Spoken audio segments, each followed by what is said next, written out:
Ito yung consequences ng culture of violence, culture of death, culture of impunity na prinomote ng previous administration. Kaya nga po kailangan papanagutin yung mga nasa likod ng pag-promote ng culture of violence. Tulad ng pagbabanta ni Sara Duterte sa ating Pangulong Bongbong Marcos.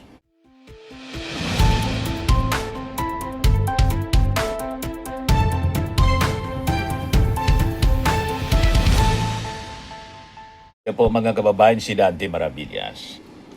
Ginamit na naman po sa black propaganda ng mga DDS yung nangyaring kalunos-lunos na shooting incident sa Tacloban City, sa San Jose National High School, Tacloban City kaninang umaga, kung saan mga kababayan nagresulta sa pagkamatay ng tatlong mga estudyante at pagkakasugat ng 7 iba pa, na kung saan yung suspect po, 2 estudyante na ang sabi, biktima daw ng bullying.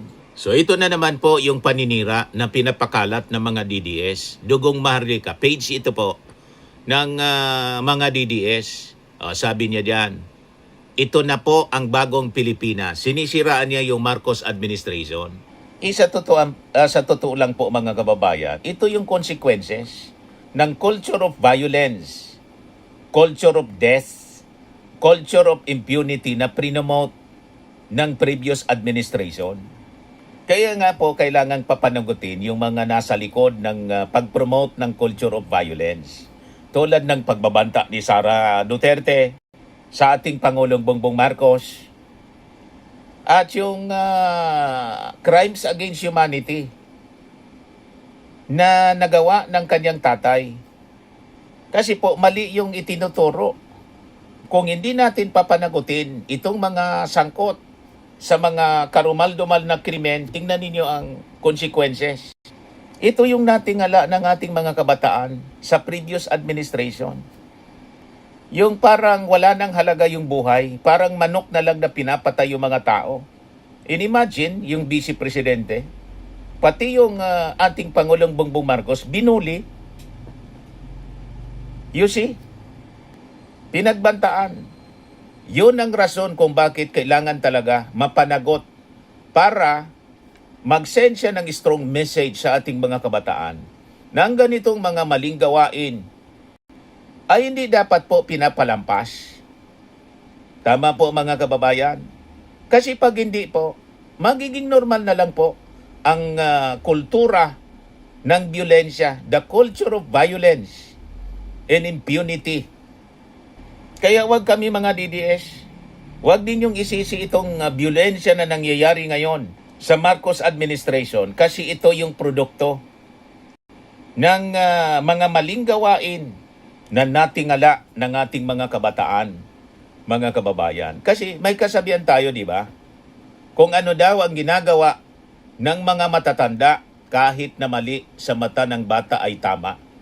Kaya sa tingin nila, yung gumanti kasi nabully daw, yung gumanti ilagay sa kanilang sariling mga kamay, yung batas ay tama na sa kanila. You see?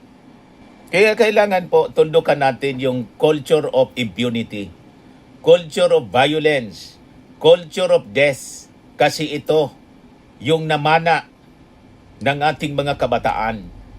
Natingala ng ating mga kabataan sa previous administration. Ngayon pa lang nga mga kababayan, may video na naman na kumakalat ngayon ng pambabastos ng Vice Presidente sa ating Pangulong Bongbong Marcos. O ito yata yung bumisita siya doon, mga kababayan, sa isa sa mga lugar sa Mindanao na tinamaan ng lindol. Pakinggan ninyo yung sinasabi ni Sara Duterte.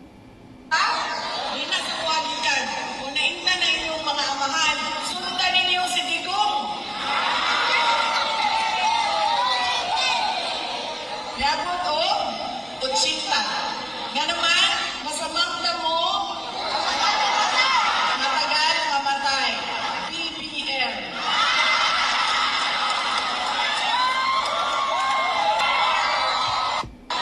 Ulitin natin. O naingnan na inyong mga amahan, sundan ninyo si Digong. Sundan daw si Digong. Yung kanyang tatay na sangkot sa crimes against humanity, gusto niya na sundan. Gawing modelo ng ating mga kabataan. Imagine that. Pagkatapos yung ating Pangulong Bongbong Marcos daw, masamang damo. Yan o. Yabot o, utsinta. Nga naman, masamang damo, matagal mamatay. BBM. Oh. Pinagkatuwaan niya. Diba? Masamang damuan niya. Masamang damo, matagal mamatay. Sundanan niya ninyo si Digong. At ngayon naman niya, masamang damo, matagal na mamatay si BBM. Imagine ang ganyang uri ng itinuturo mo sa mga kabataan. Di ba, mga kababayan, disrespect sa presidente. Ano na lang ang mangyayari sa ating mga kabataan nang naggumagawa ng disrespect sa presidente, yung mismong vice presidente?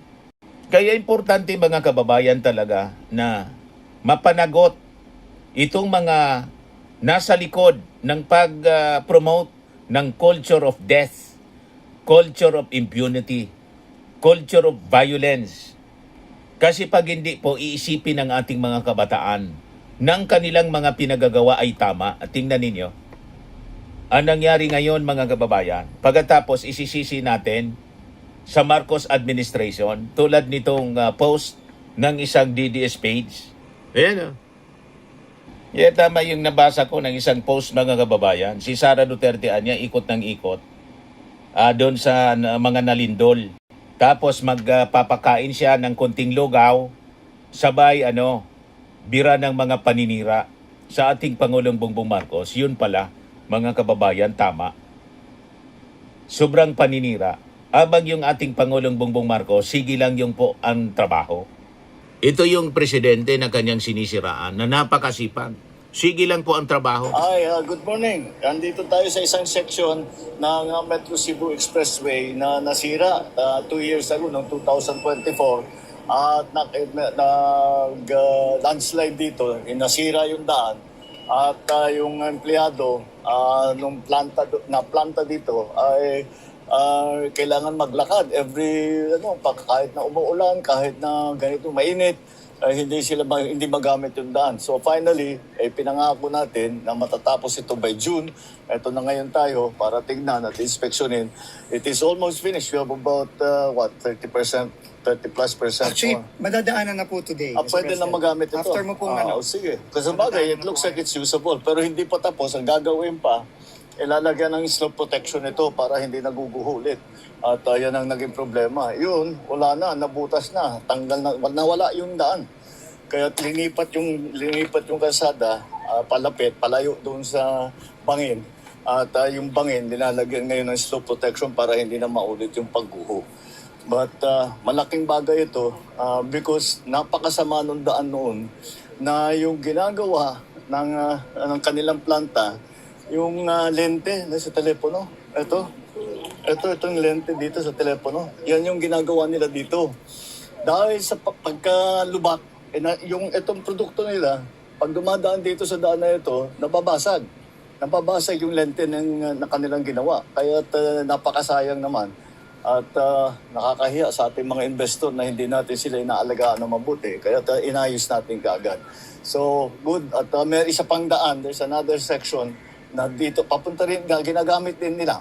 That will be finished within a year from now. So, patuloy lang ang ating ginagawa. At dapat 2 lanes lang ito eh. Pero pinaspas natin, kaya ang nangyari na 24/7, nakagawa tayo ng 4 lanes. Kaya kahit na may mangyari dito sa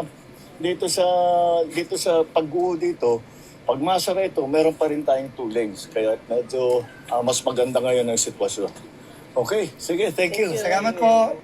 Yun ang ating Pangulo na sinasabi ni Sara Duterte na matagal daw mamatay kasi masamang damo. Pinagtatawanan niya yung ating Pangulong Bongbong Marcos. Habang siya nagpapakain ng lugaw, and after na magpakain ng lugaw, maninira sa ating Pangulong Bongbong. Ganon katindi ang kanyang pag-ugali. Ganon kasama. At iyon din ang namamana, yung masamang ugali in culture of violence and impunity ng ating mga kabataan. Tapos isisisi ninyo mga DDS sa Marcos administration yung violence na nangyari sa Leyte.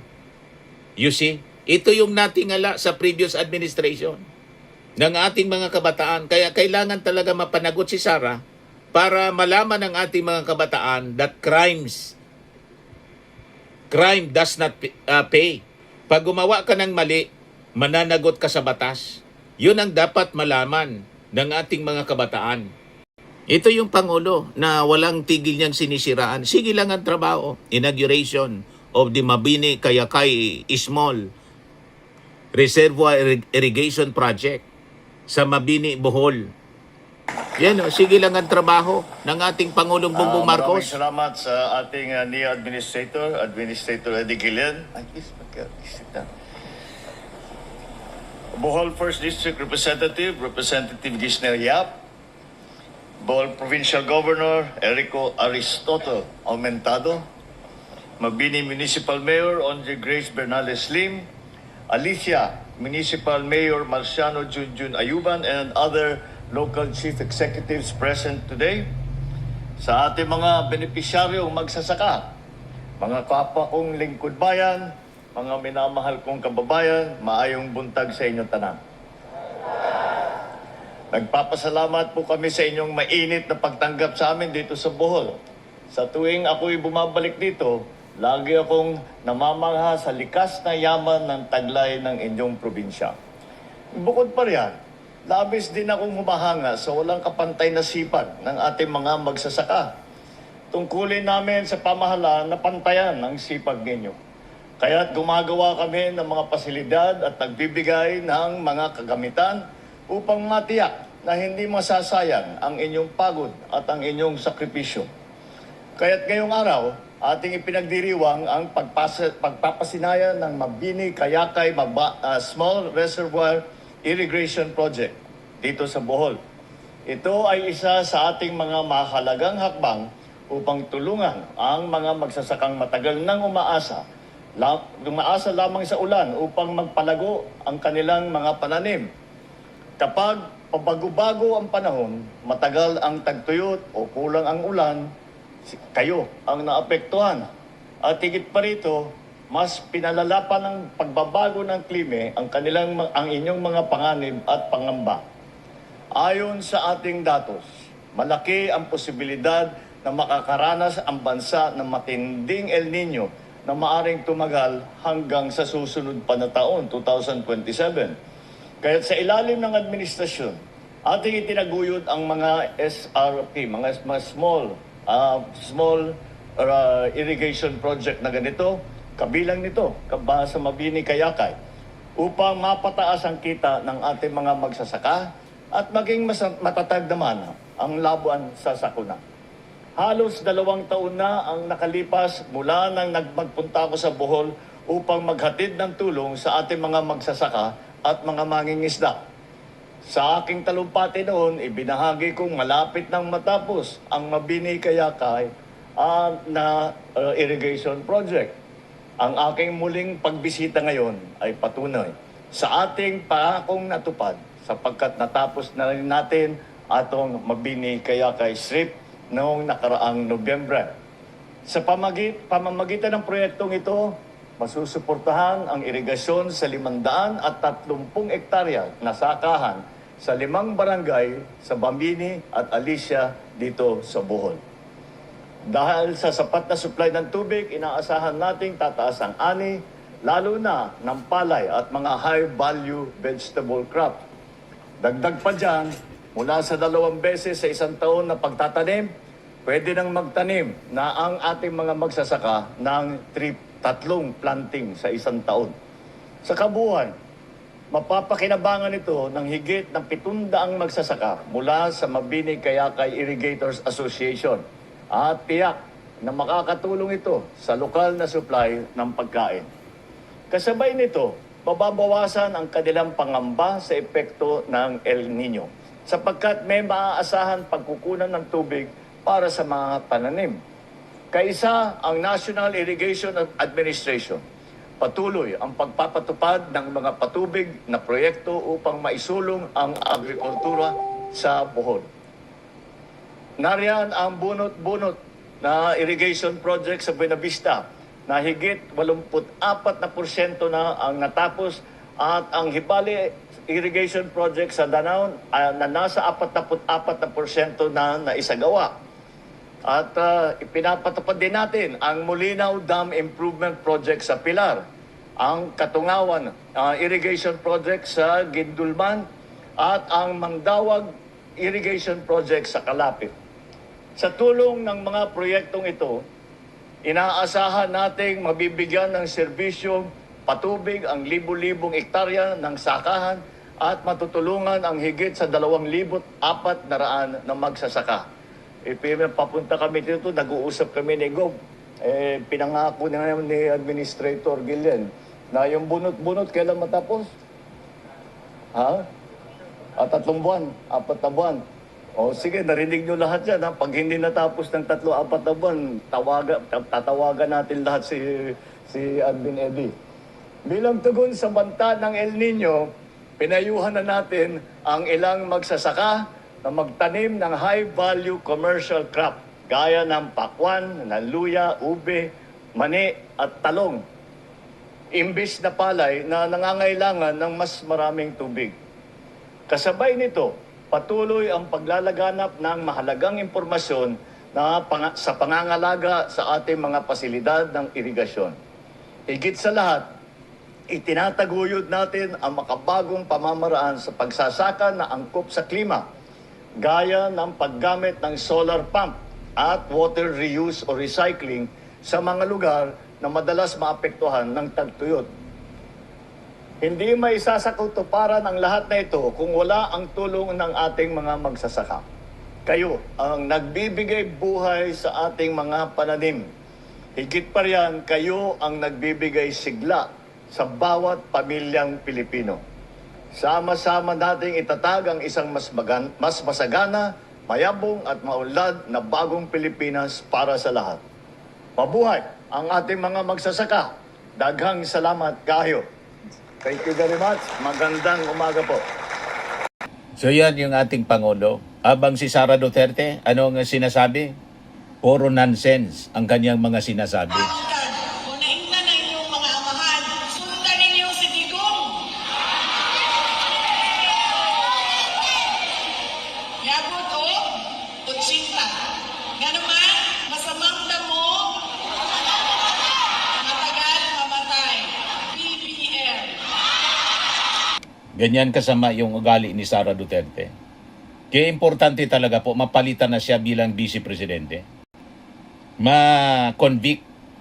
But anyway, hanggang bukas pa mga kababayan pala, as an update para po sa inyo, doon sa sa issue ng impeachment, yung pre-trial conference hindi po natapos kanina. At diretso pa ito bukas. Yan o. Inanunsyo ni Senate Secretary at Impeachment Court Clerk of Court Attorney Renato Bantog na hindi matatapos ngayong Lunes, June 22, ang marking of evidence para sa mga natitirang articles of impeachment, particular ng Article 1, omissions of confidential funds, at Article 2, yung unexplained wealth. Ayon kay Bantog, target nilang matapos ang proseso ng pagmamarka ng ebidensya bukas, June 23. At inanunsyo din ng House Prosecution Panel ang plano nilang sequence sa pagpresenta sa articles of impeachment sa trial ni Sara Duterte. Article 4, assassination of threats, yun ang una. Article 1, sunod, misuse of confidential funds. Article 3, ang sunod, bribery and corruption. In Article 2, yung tungkol sa unexplained wealth. So, mauna yung assassination threats na ginawa ni Sara Duterte laban sa ating Pangulo, kay Lisa Marcos at kay Martin Romualdez. So, importante mga kababayan na